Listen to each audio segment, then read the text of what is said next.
Have you ever felt as though you were trapped inside yourself, in a dark and endless labyrinth, where your own impulses and desires seem to control every step you take, like a cruel puppeteer pulling your strings? This feeling of powerlessness, of being dragged along by internal forces you don't understand or can't master, is the essence of what Plato called hell. It's the experience of being adrift on a turbulent sea, pulled down by invisible and uncontrollable currents, unable to escape the relentless force of your most secret and dangerous passions. The mind becomes a chaotic battlefield where anguish is the only constant. If so, then you have already experienced hell, according to Plato. For the philosopher, hell was not a mythical realm of fire and brimstone, physical torment, or divine punishment imposed by external forces that you could hope to avoid with good deeds. Instead, he conceived of hell as a psychological prison, an invisible yet firmly constructed cage within the very soul of each individual, reinforced daily by the darkest and most destructive desires. Plato warns us that, without rational command over our emotions and impulses, we become trapped in an eternal and repetitive cycle of anguish and suffering, unable to achieve peace or true freedom. The soul in this state is in perpetual discord with itself, an internal struggle without truce that is, in itself, the most terrible of punishments. The soul, in Plato's view, is not a monolithic entity, but a tripartite structure, detailed in the famous Allegory of the Chariot, presented in the dialogue Phaedrus. Imagine the human being as a skilled charioteer who represents the rational part, logos, which seeks truth, wisdom, and virtue.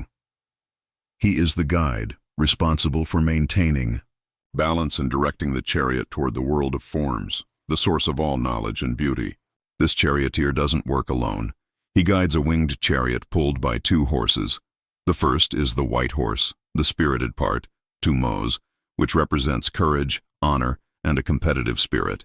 It is noble, obedient, and responds well to discipline, serving as the charioteer's natural ally in the quest for ascension.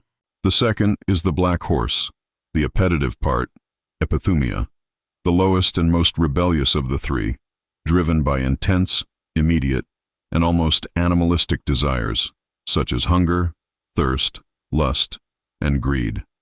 It is indomitable, stubborn, and constantly tries to pull the chariot off its path, dragging it down toward the abyss of fleeting sensory pleasures. The tragedy of the soul in its hellish version is when the charioteer, due to weakness or negligence, loses control of the black horse and consequently of both. Instead of striving to ascend, the chariot of the soul descends into darkness, losing its wings and its ability to fly toward the good. It is in this absolute dominion of desire over reason that Plato sees the most terrible and realistic form of hell. It is a state of internal anarchy, where the soul is constantly pulled in opposite directions by its own conflicting appetites, never finding lasting rest or satisfaction. The relentless pursuit of fleeting pleasures becomes an endless torture, as satiety is always temporary, demanding a new dose of stimulation in a vicious cycle that traps the person in chronic dissatisfaction and silent despair. It's like having a leaky cup or a cracked vessel. No matter how much you fill it, it will never stay full, and the pain of thirst is constant. This state of imbalance, of internal servitude and of fragmentation of the self is, for Plato, the true condemnation, more severe than any imaginable external punishment. Plato, through his famous myth of the cave in the Republic, vividly describes this inner prison in an even more powerful way. Imagine a group of people chained from birth inside a dark cave, immobilized in such a way that they can only look at the wall in front of them. Their lives are defined by the shadows projected on this wall by objects passing behind them, illuminated by a bonfire. These shadows are not just external illusions, but represent our lower desires, superficial opinions, prejudices, and false beliefs that we blindly pursue, confusing them with reality itself. To live trapped by your passions is to be eternally chained inside this cave, believing that the shadows are all that exist and that darkness is the only truth. The chains are the destructive habits, vices, compulsions, fears, and limiting beliefs that prevent us from moving toward truth and light. The pain of turning one's head and seeing the dazzling light of the exit represents the discomfort and suffering of confronting our own weaknesses and accepting that what we always believed to be true was, in fact, a mere illusion. The refusal to make this journey is the very choice of hell, an act of spiritual cowardice. For Plato, the prisoners are not just passive, they become zealous guardians of their own prison. They cling to their shadows with a fervent devotion and create a social hierarchy based on the ability to predict the next shadow. They argue, fight, and would even kill each other to prove that the shadow they see is the only reality. Similarly, in our personal hell, we cling to our passions and vices, defending them tooth and nail, even when they are destroying us. The majority of prisoners don't want freedom. They fear it because freedom demands responsibility. The exit from the cave, the light of reason, is painful for their eyes accustomed to the darkness.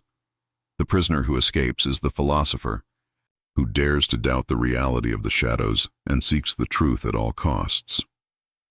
This journey, however, is not easy. First, he feels disoriented and irritated by the light. Then, he must get used to the sight of reality, of things in themselves, and finally, he can look at the sun, the source of all light and knowledge. The sunlight that illuminates this world is reason, the supreme virtue that allows us to see things as they really are and to understand the order of the universe.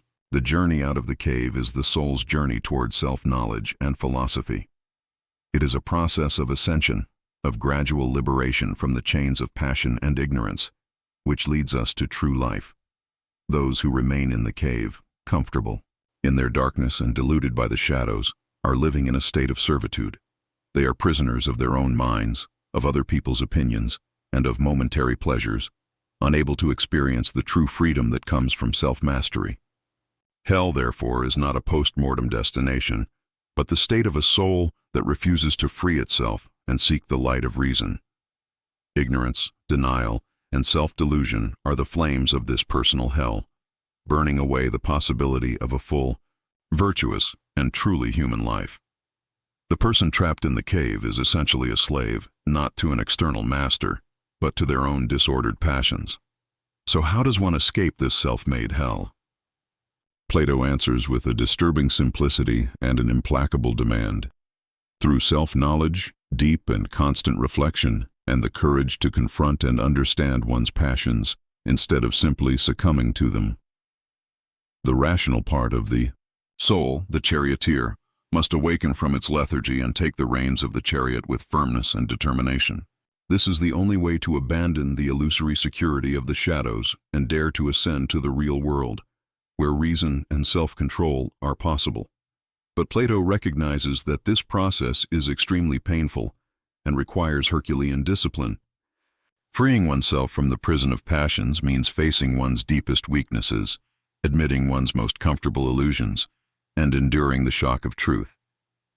Each step toward freedom is accompanied by the pain of abandoning something that, even if destructive, offered some kind of comfort, a false security, an identity that has become part of who you are.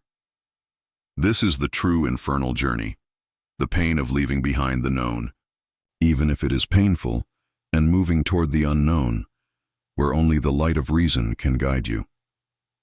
The true hell is not fire, but the torment of a soul that refuses to grow and evolve. It is the anguish of being dominated by impulses that a person knows are destroying them, but against which they feel powerless to fight. Platonic freedom is not the absence of rules, but autonomy, the ability to govern oneself through the use of reason. It is the realization that the greatest power one can have is power over one's own passions and one's own will. Only by subjecting passions to reason is it possible to achieve authentic peace and freedom. Those who fail to accomplish this task will be eternally trapped in their own personal hell, condemned to repeat the same mistakes, pursue the same illusions, and suffer the same pains, without ever finding the full meaning of existence. Plato's philosophy reveals that hell is not a future, distant, or imaginary threat.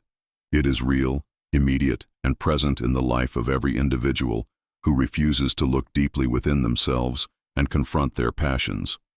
Hell is here now, always within reach, waiting patiently for the moment you lose control, when you completely give in to an immediate and irrational impulse. Let this be an invitation, a warning, and a call. Your soul deserves more than a perpetual prison built by your own hands. It deserves freedom, clarity, and peace, but that depends only on you. The choice is simple, yet difficult. To remain in the comforting and familiar darkness of uncontrolled passions, or to embark on an arduous and painful journey toward light and reason. Plato whispers from the depths of ancient times, offering a timeless wisdom. The true hell is to live eternally dominated by what you cannot control. After all, what passions currently dominate you? What are the shadows you cling to so desperately, believing them to be real and valuable? Are you ready to confront the harsh and brilliant reality outside that inner cave and conquer the true freedom of the soul?